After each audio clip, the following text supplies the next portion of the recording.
Bienvenidos a otra propuesta de Sala de Máquinas 360.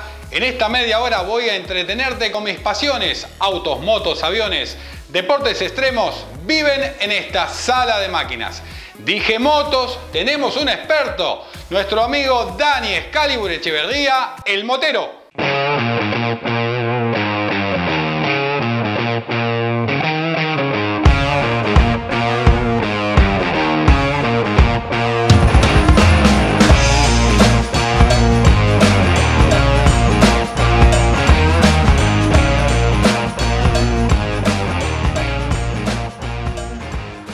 En su momento les hablé de las motos nacidas después de la Segunda Guerra Mundial, donde los jóvenes regresaban de una guerra y necesitaban canalizar su adrenalina. Allí nacieron las Café Racer en Inglaterra, las Bobber en Estados Unidos, pero ¿se sabe algo de Japón? Poco. Así que hoy les voy a hablar de una clase de motos muy poco conocidas, las Bosozoku.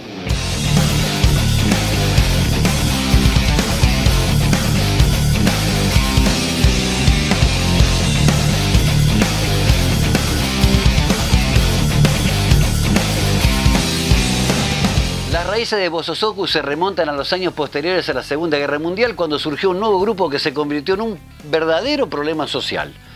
Habiendo vivido bajo años de guerra, incluso con la idea de no volver nunca a su casa con vida, los pilotos kamikaze asignados para una misión que nunca llegó a ser, y muchos veteranos de guerra que no pudieron regresar a la vida pacífica sin dificultades, estos individuos comenzaron a buscar emociones nuevas, a realizar actividades de pandillas en las calles y en la ciudad, que por supuesto no eran las más deseadas.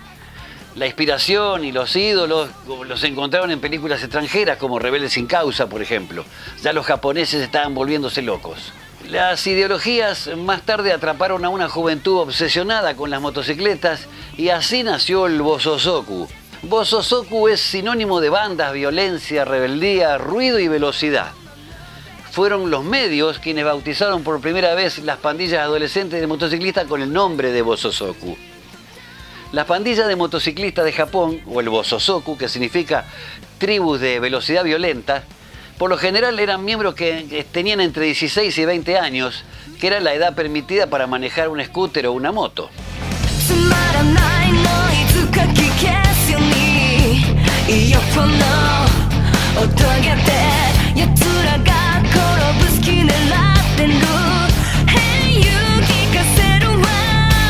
Pero si en esa época comenzaron ostentando peinados así, todo con grandes jopos y ropa de cuero, armas improvisadas, actitudes desagradables, andaban con caños, bate de béisbol. El término Bosozoku que se forjó en esa época era el de la de violentas tribus de velocidad, llegando incluso a evolucionar en una corriente que, comparado con el purismo japonés, con la decencia y la honestidad, podría resultar execrable, nefasta.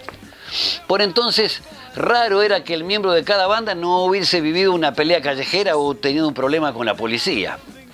Los Bosozoku, así era como se les llamaba a los integrantes de las bandas también en movimiento, además de representar en el extremo opuesto de un buen ciudadano, también lo hacían con la personalización de sus motos, en consonancia, por supuesto, con esa actitud de su día a día. Lo radical, lo excéntrico, era la base sobre la que construían su propia imagen y su personalidad. El Bosozoku nació de las bandas callejeras moteras de Japón y en los años 80 se fue personalizando de manera que no solo atendía a las cuestiones ilegales y pandilleras, sino que empezó a desarrollar su propia vertiente estética, su propia evolución visual, su propio estilo y sobre todo, por supuesto, sobre las motos de cada miembro. La moto típica del Bosozoku utiliza a base de motos normales que pueden ser 4 cilindros, no muy potentes, no muy deportivas, pero las que implementan los carenados que son totalmente diferentes y estrafalarios, colines que son artesanales, cada cual más extravagante. Acá no se podría usar ni loco eso. Los escapes vaciados para conseguir el mayor ruido posible. Esta información no podría nunca ser fiel 100% a la realidad, ya que la mayoría de elementos que personalizan esas motos no tienen forma de describirse. Son motos hasta tal punto personalizadas que están a medio camino entre un cuadro de Dalí o una moto para el desarmadero. Estas creaciones de fibra de vidrio acabaron yéndose de las manos en muchos casos, derivando incluso en retazos sobrevivientes de fuertes sentimientos bélicos, con mucha carga nacionalista, orgullo patriótico y mucha soberbia.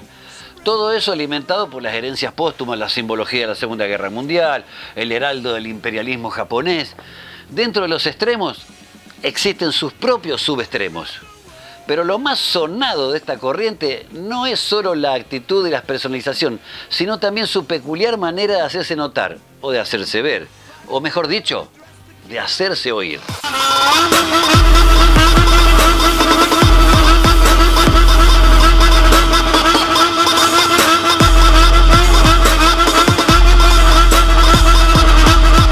Gosozoku era ilegalidad, era velocidad, era estética rebelde, carrocería artesanal, pero sobre todo ruido, mucho ruido, eso sí, con personalidad y autenticidad. Estos locos son los padres de las aceleraciones en vacío, los docentes del corte de encendido, los maestros del rugir y el bramar. No hay un minuto que circulen en silencio. En cada semáforo es toda una orquesta por la que muchos pagarían por poder estar ahí presentes, para escucharlos.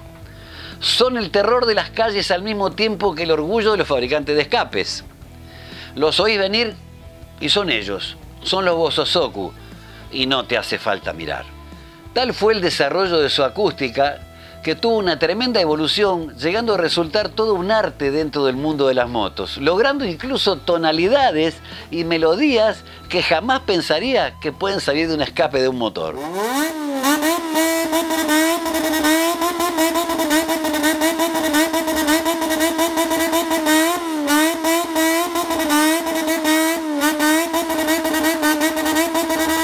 Los años pasaron y la violencia se fue mitigando, el civismo comenzó a crecer y los Gosozoku pasaron de ser unos personajes a evitar a un movimiento reconocido, aunque muy local y propio del Japón, sin apenas expansión internacional.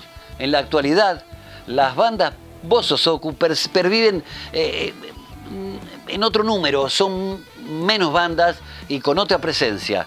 No podemos negar la total extinción de la vena violenta y legal, pero desde luego el término Gosozoku ha logrado pasar a ser referencia únicamente del arte urbano que se ha ido desarrollando alrededor de las motos. La corriente Gosozoku no ha sido reconocida fuera de Japón, aunque sí ha tenido un impacto en famosos animes, como el de Akira, por ejemplo, que era un manga y la posterior película que contaba con las tesituras de un grupo de chicos ignorados y repudiados por la sociedad, que surfean sus días sobre motos modificadas en un contexto totalmente ficticio de un Neo-Tokio del futuro.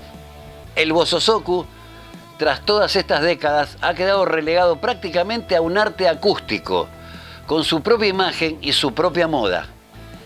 Y como en todo aquello que se acaba domesticando, nace la competición.